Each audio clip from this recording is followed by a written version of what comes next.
অবিরাম বৃষ্টিপাত এবং অতিরিক্ত বোঝাই বাণিজ্যিক যানবাহনের নিয়মিত চলাচলের ফলে বড়খোলা কালাইন সড়কের অবস্থা ক্রমাগত অবনতির পরিপ্রেক্ষিতে জেলা প্রশাসন উক্ত সড়কে ভারী যানবাহনের চলাচলের উপর বিধিনিষেধ আরোপ করেছে।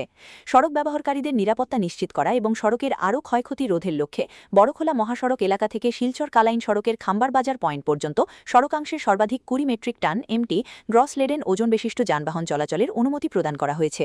এই বিধিনিষেধ সংশ্লিষ্ট সড়কপথে চলাচলকারী সকল শ্রেণীর যানবাহনের ক্ষেত্রে প্রযোজ্য হবে। জনসাধারণের নিরাপত্তা এবং উক্ত অঞ্চলে যান চলাচল নির্বিঘ্ন ও সুরক্ষিত রাখার স্বার্থে এই সিদ্ধান্ত গ্রহণ করা হয়েছে। পরবর্তী নির্দেশ না দেওয়া পর্যন্ত এই আদেশ বলবৎ থাকবে।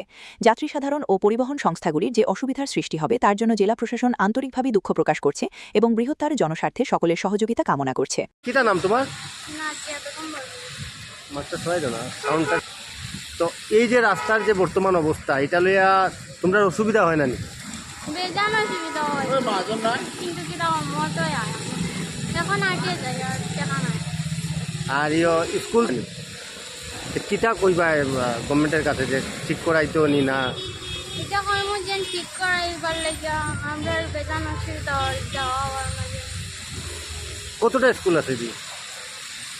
চাইটা আচ্ছা, সব এরকম প্রবলেম ফেস। ঠিক আছে মা, যা।